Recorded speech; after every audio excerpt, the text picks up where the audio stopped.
طيب، بسم الله الرحمن الرحيم. الحمد لله رب العالمين. اللهم صل وسلم على سيدي محمد الأمين وعلى آله وصحبه أجمعين. وبعد، أيها الإخوة، السلام عليكم ورحمة الله. وحياكم الله وحياكم الله وبياكم، ووفقنا الله وإياكم لما يحب ويرضى، ونسأله سبحانه وتعالى أن يجعلنا هداة مهتدين. اللهم صل على محمد. في البداية أحب أن أهنئ نفسي وإخواني وآلي وأهلي وأرحامي وأحبابي في ربي، وأنتم منهم، بقدوم هذا الشهر الكريم. نسأل الله سبحانه وتعالى أن يجعله شهر مسرات لكل واحد منا ولأمتنا. نسأل الله سبحانه وتعالى أن يرزقنا فيه العمل الصالح والتوفيق يعني الصوم النبوي وكذلك القيام النبوي. نسأل الله سبحانه وتعالى أن يوفقنا وإياكم للهدى والتقى والنقى والعفاف والغنى. الحقيقة أيها الأحبة، الكلام عن الصيام مهم جدا من عدة جوانب، ولذلك حرص على تسجيل هذا المجلس على كل حال استفادة. الصيام أيها الأحبة، وهذا من باب المذاكرة كما اتفقنا دائما أن الذكرى تنفع المؤمنين، له أحكام فقهية، وهذا ما نريد على كل حال الإلمام ببعضه. لكن قبل ذلك أقول إنه بسند المتصل إلى سيدنا عبد الله بن عمرو بن العاص رضي الله عنهما قال رسول الله صلى الله عليه وسلم: الراحمون يرحمهم الرحمن، ارحموا من في الأرض يرحمكم، أو قال يرحمكم من في السماء. وبسند المتصل إلى سيدنا معاذ بن جبل رضي الله عنه قال لي رسول الله صلى الله عليه وسلم: يا معاذ، إني أحبك فقل اللهم أعني على ذكرك وشكرك وحسن عبادتك، أو لا تدعنا دبر كل صلاة أن تقول اللهم أعني على ذكرك وشكرك وحسن عبادتك، وأنا أقول لكم جميعا إني أحبكم، فلا تدعنا أن تقولوا دبر كل صلاة اللهم أعني على ذكرك وشكرك وحسن عبادتك. طيب، الصيام أيها الأحبة في اللغة العربية هو كما تعلمون هو الحبس أو هو الإمساك، وأما اصطلاحا فهو عبادة جليلة تتضمن لا شكرا نعم تتضمن الإمساك عن الطعام والشراب وسائر المفطرات بما فيها الجماع. طيب، هذا أولا الإمساك. عنده توقيت يبدأ من طلوع الفجر الثاني، ليس الأول، الثاني، إلى غروب الشمس وبنية. إذن هذه عبادة الصيام أيها الأحبة، الإمساك عن الطعام والشراب وسائر المفطرات من طلوع الفجر الثاني إلى غروب الشمس بنية. كلمة بنية عليه الصلاة والسلام، كلمة بنية مهمة جدا، لأن الإنسان إذا لم ينوي فإن عبادته باطلة. قال رسول الله صلى الله عليه وسلم كما جاء في حديث الذي بدأ به الإمام البخاري رحمه الله تعالى صحيحه عن سيدنا عمر بن الخطاب رضي الله عنه قال: إنما الأعمال بالنيات وإنما لكل امرئ ما نوى. إنما الأعمال بالنيات. نعم، إنما الأعمال بالنيات وإنما لكل امرئ ما نوى. فلذلك كل عبادة أيها الأحبة فيها نية. إذا لم ينوي الإنسان هذه العبادة، حتى لو أتى، وهذا أمر حقيقة خطير على كل حال، حتى لو أتى الإنسان بالعبادة أو بما يشبه العبادة فهي لا تعد عبادة. سأعطيكم مثالا. لو أن إنسانا أتى بإناء من الماء وجلس وغسل كفيه ثلاثا وتمضمض واستنشق واستنثر وغسل وجهه ويديه إلى المرفقين ومسح برأسه وغسل قدميه، هذا ظاهره ماذا يا إسماعيل الشريف؟ ظاهر فعله ماذا يا إسماعيل؟ يا هو يا إسماعيل، دكتور أنه يتوضأ. ظاهر فعله الوضوء، لكن لو سألناه ماذا تفعل يا فلان يقول لك أنا أتبرد الحر، أنا أغسل أطرافي، ثم يقول لك سأذهب معكم للصلاة أنا توضأت. نقول له هذا ليس وضوء، لا بد أن تنوي قبل أن تأتي بالعبادة، وإلا فإن هذه العبادة باطلة، نسأل الله السلامة والعافية. طيب، ما هي النية يا إخوة؟ النية هي إرادة العمل هي إرادة العمل. يا إسماعيل، يا إسماعيل، نعم الآن نعم يا معلم. التوقيت عندكم كم الآن في المغرب؟ توقيت عندنا 9 إلا ربع. نفس تقريبا نفس 10 إلا ربع. نعم. طيب، لما يقترب وقت الصلاة، وقت صلاة الصبح، ماذا ستفعل يا إسماعيل؟ ستقوم على غير العادة تقريبا، يعني حوالي الساعة 4 مثلا، نعم. وسبحان الله تجلس إلى المائدة وتأكل فيما أشياء لم تكن تأكلها سابقا. صح ولا لا يا إسماعيل؟ صحيح. لو سئلت يا إسماعيل، لو سألك أي أحد أنت ماذا تفعل؟ تقول أنا أتحضر لأصوم. إذا أنت ناوي، هذه هي النية، إرادة نعم. العمل. لو سئلت أنت تحمل إناء من الماء قبيل الصلاة، ماذا تفعل بهذا الإناء؟ تقول أنا إن شاء الله أريد الوضوء للصلاة. إذا أنت ناوي. المقصد من هذا الكلام أيها الأحبة أن النية محلها القلب، مكانها القلب، يعني لا محل لها في اللسان. واحد يقول الله، يأتي بإناء من الماء يقول يا ربي أنا نويت أن أتوضأ، أو يقف عند الصلاة كما يفعل الكثيرون على كل حال، قبل ما يقول الله أكبر يقول لك صلاة الظهر وهي 4، زيد قل اسمك وقل أين ولدت كذلك. سبحان الله، الله عز وجل ما يعلم ذلك. وهؤلاء يخالفون فعل النبي صلى الله عليه وسلم، النية لم يكن ينطق بها النبي.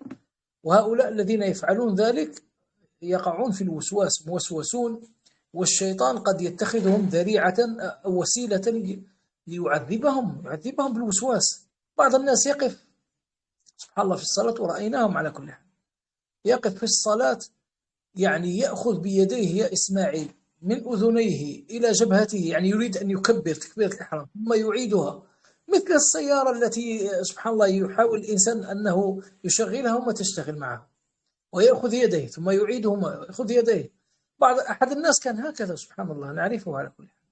فكان هذا إنسان كبير وكذا، إذا قدم للصلاة بنا، والله سبحان الله نسأل الله لنا وله والناس العافية على كل حال، إذا قدم للصلاة بنا يكون ذلك حافز له، فيقولنا مثلا استووا واعتدلوا، ثم يلتفت ويكبر مباشرة، لكنه يكبر بصوت مرتفع ويضغط على نفسه في الحروف، يقول الله أكبر كأنه يعني يقول لنفسه أنه يكبر. أما إذا صلى منفردا فإنه سبحان الله يكبر ثم يتوقف. الوسواس صعب، نسأل الله السلامة. على كل حال هذا استطراد أيها الأحبة. النية محلها القلب وليس لها مكان في اللسان. فأنت عندما تريد أن تفعل أي عمل ستنوي من حيث لا تشعر سبحان الله. ولذلك قال العلماء، قالوا لو كلفنا الله عملا دون نية، يعني لو أن الله أمرنا قال اعملوا العمل الفلاني دون نية، قال العلماء لكان هذا من تكليف ما لا يطاق، لأن الإنسان نيته دائما تسبق عمله. قال الله تعالى، والله سبحانه وتعالى قال لا يكلف الله نفسا إلا وسعها. فالله سبحانه وتعالى ما كان ليكلف الناس ما لا يطيقون. فهذا هو الصيام أيها الأحبة، الإمساك عن الطعام والشراب وسائر المفطرات. سائر المفطرات فيها تفصيلات، بما فيها ما يتعلق بالطعام والشراب والجماع، خلاص الجماع واضح ومقدماته طبعا. الطعام والشراب كذلك ما يقوم مقامهما أيها الأحبة. ما معنى ما يقوم مقامهما؟ يعني لو أن الإنسان مثلا مريض وذهب عند الشيخ غازي في المستشفى، نسأل الله أن يحفظه ويحفظ بلاده، وكان يشعر بتعب شديد هذا المريض، ماذا سيفعلون عند الشيخ غازي؟ يعطونه الطعام؟ في المستشفى ما يعطونه الطعام، وإنما يضعون له المصل. تعرفون المصل يا إخوة؟ الذي يوضع للمريض. المصل يوضع لهذا المريض مدة ويحقنون فيه بعض الحقن المغذية، هذا الكيس الذي يعلق مدة ساعة ساعتين ثلاثة، ثم تجد الإنسان هذا الذي كان يعني على أعتاب الموت فيما يظهر لنا، نسأل الله لنا ولكم العافية، يصير كالحصان. كالحصان يعني في نشاطه. إذن هذا لا يحتاج أن يأكل ويشرب. لماذا؟ لأنه وضع المصل. إذن وضع المصل في في في أثناء الصيام ممنوع. بعض الناس يقول لك هذا دواء.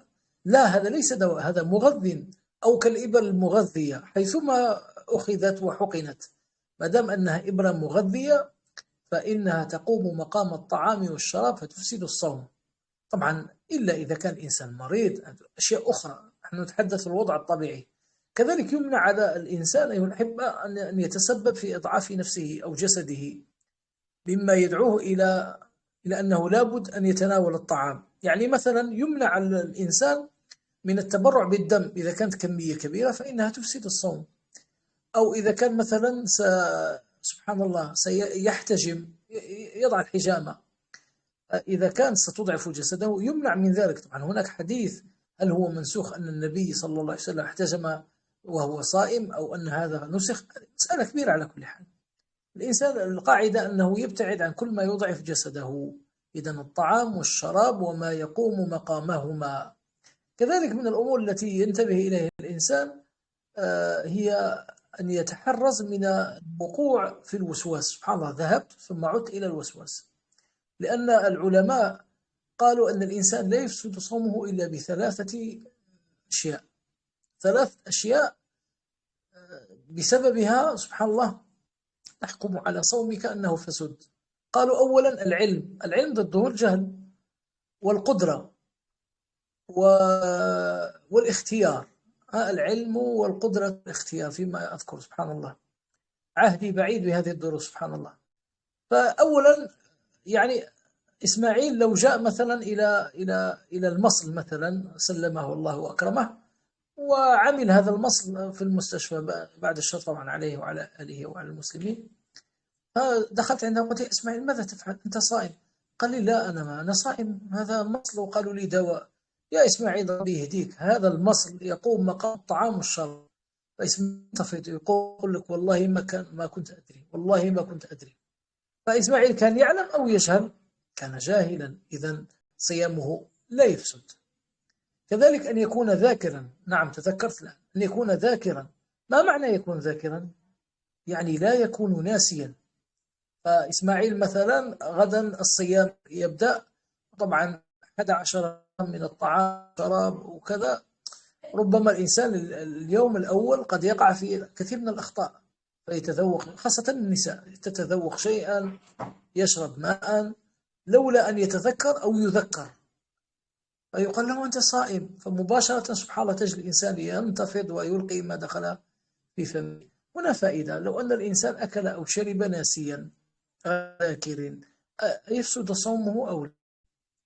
المالكية يقولون لا بد له من أن يخلف يوم ذلك اليوم. غير المالكية يقول لك إنما أطعمه الله وسقاه، يستدلون بحديث النبي صلى الله عليه وسلم، يعني أن الإنسان لو أكل أو شرب ناسيا ثم نبه ماذا يفعل؟ قالوا يتم صومه ولا يعيد. كذلك الشرط الثالث هو القدرة، يعني الإنسان لا يقع منه شيء بغير اختياره. لكم مثال أيها الأحبة، لو أن الإنسان ذهب وشرب الماء باختياره ويعلم أن الماء مفطر، صومه فسد خالص. لكن لو أن الإنسان مثلا كان يتوضأ واستنشق بأنفه والماء صعد إلى درجة أنه دخل إلى حلقه، طبعا بغير قصده، كما جاء في الحديث أن النبي صلى الله عليه وسلم قال وبالغ في الاستنشاق إلا أن تكون صائما. أنت 11 شهر وأنت تستنشق بطريقة حرة يعني عادي، لكن سبحان الله لما تخاف من شيء تقع فيه. لما يأتي رمضان الإنسان تجده يستنشق وهو يخاف وقد لا يشعر، فيمر ذلك عبر أنفه إلى حلقه. هل كان باختياره أو بغير اختياره؟ طبعا هو بغير اختياره، لم يتعمد ذلك وبغير اختياره، فلا يفسد صومه. هذه أمور ثلاثة مهمة أيها الأحبة بالنسبة للصوم. سبحان الله. تبقى مسائل كثيرا ما تطرح، مائة الصيام، معجون الأسنان يفسد ما يفسد، خلع الأضراس يفسد ما يفسد، استخدام الكحل يفسد ما يفسد، قطرة العين، قطرة الأنف، مسائل دائما تتكرر أيها الأحبة. فهذه المسائل فصل فيها العلماء. المهم أن الإنسان يحتاط لصومه في معجون الأسنان إذا كان يعلم أنه قد لا ينفذ شيء إلى جوفه، أو إذا كان يحتاط لدينه ممكن أن يبدأ من السحور فيقضي أموره كلها حتى يحتاط لصومه. المريض يصوم ولا ما يصوم؟ المريض على حالتين أيها الأحبة، مريض مرض عادي، ليس مرض عادي يعني المرض الذي يرجى برؤه، هكذا فصله العلماء. المرض الذي يرجى برؤه، يعني واحد عنده زكام، عنده شيء ما، وهو إن شاء الله سيشفى منه بإذن الله، هذا أمره يسير، إنه يصوم. اللهم صل على محمد. وأما الذي صيامه مرضه لا يرجى برؤه،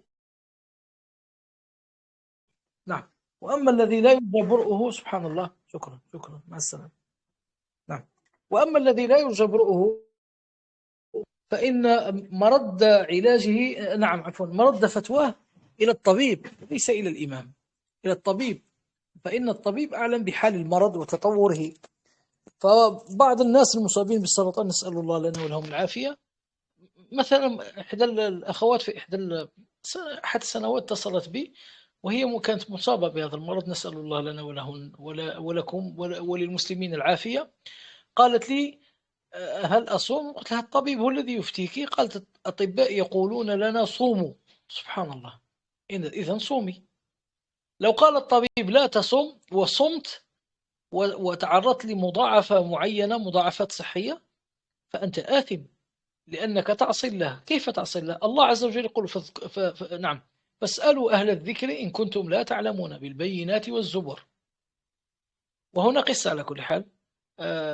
في أحد السنوات أظن الشيخ محمد عبده المصري كان في أحد عواصم الكفر، ويبدو أنه ذهب بلباسه الإسلامي، فدخل إلى مطعم وجاءه يهودي، يعني هذه العواصم التي ليس فيها دين ويصورونها على أنها حضارة. المهم، فهذا اليهودي يبدو أنه دارس شيئا من القرآن، فقال في كتابكم آية يقول فيها ربكم سبحانه وتعالى ونزلنا إليك الكتاب تبيانا لكل شيء، كلمات دقيقة، ونزلنا إليك الكتاب تبيانا لكل شيء، أظن سورة النحل هذه، تبيانا لكل شيء، يعني كل سؤال جوابه في القرآن الكريم. فقال الشيخ نعم موجود.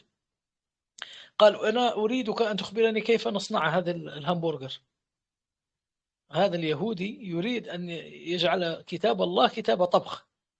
قال هذا الهمبرجر كيف يصنع؟ هل فيه جواب في القرآن؟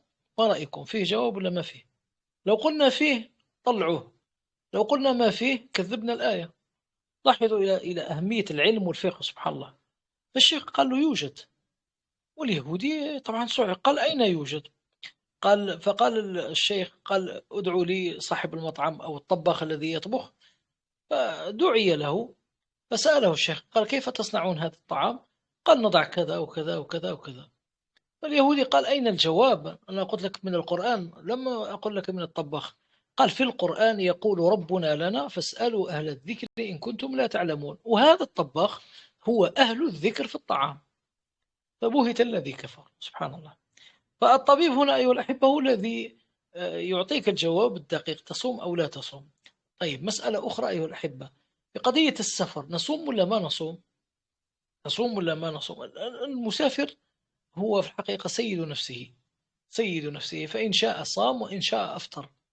وهذا كذلك يذهب تبعا إلى نوعية هذا السفر وقدرة الإنسان على تحمل السفر، فممكن أن يصوم ممكن أن لا يصوم.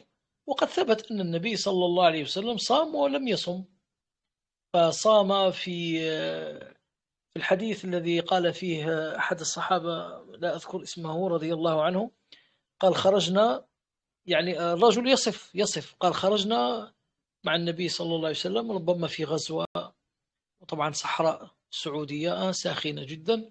قال وكان بنا من الحر، يعني تعرضنا إلى حر شديد حتى أن الإنسان يأخذ منديله فيضعه على رأسه من شدة الحر.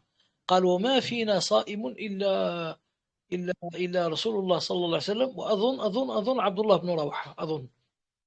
والنبي عليه الصلاة والسلام قال لم ينكر علينا أحد، لأن النبي عليه الصلاة والسلام أنكر.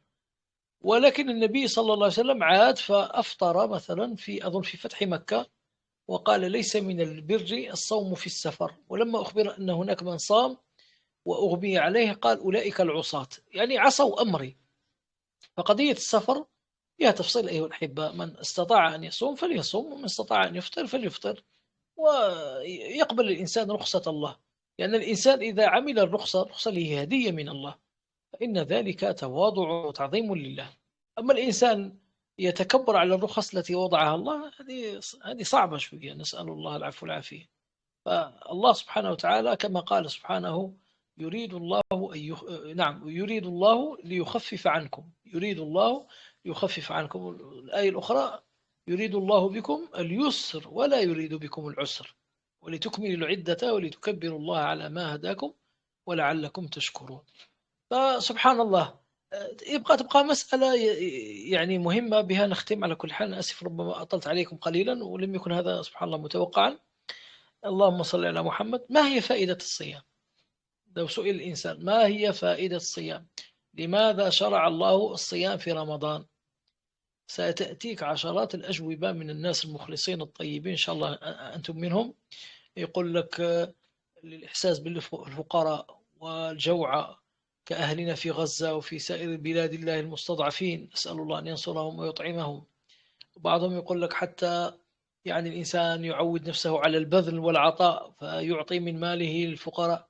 طبعا تأخر اليوم التسميع بسبب أن أحد الطيبين جزاه الله خير، وقد وضعت ذلك في قناة اليوتيوب لعلكم رأيتموه، دعاني إلى مستودع عنده وفيه الخيرات سبحان الله، ووزع على الناس ليلا وسرا.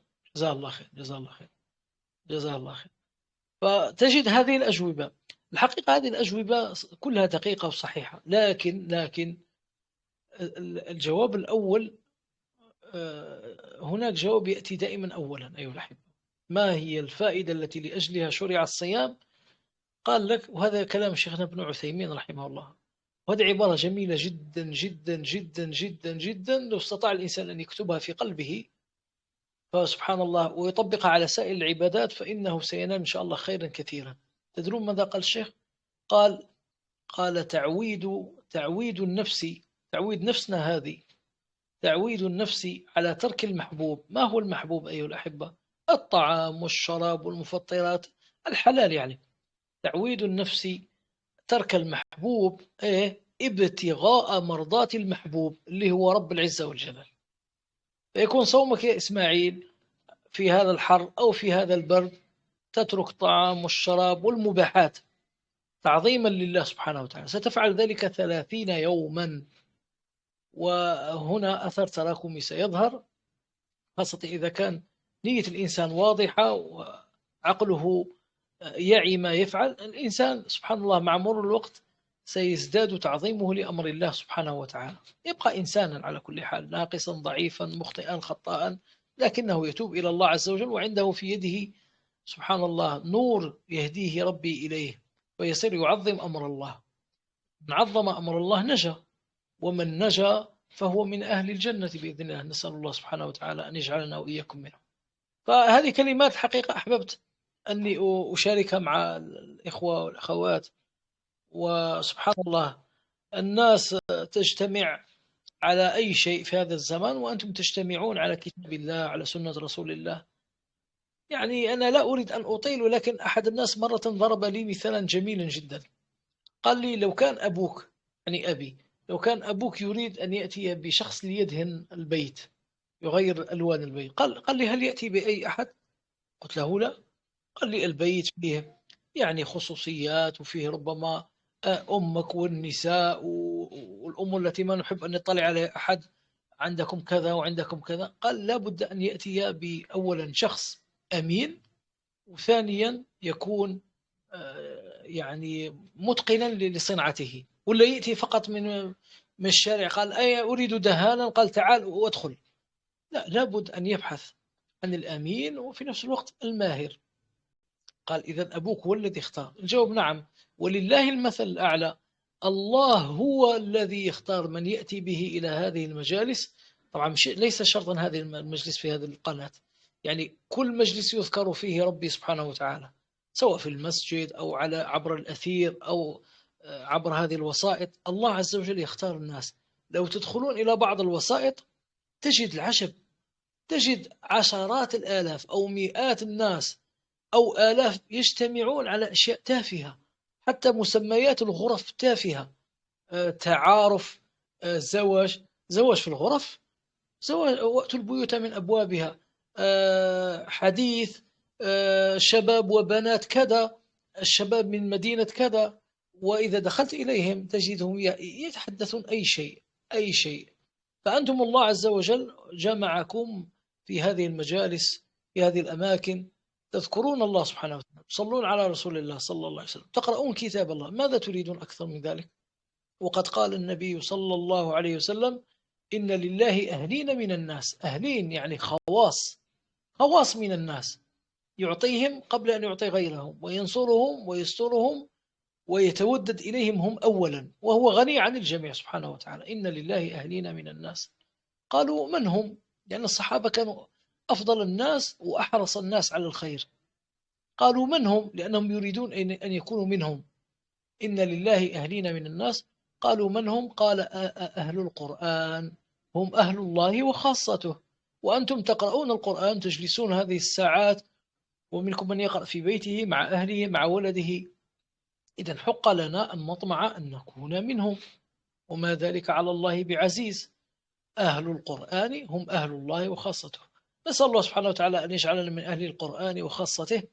على كل حال في رمضان يعني المضمار مفتوح، وهلموا إلى ربكم سبحانه وتعالى.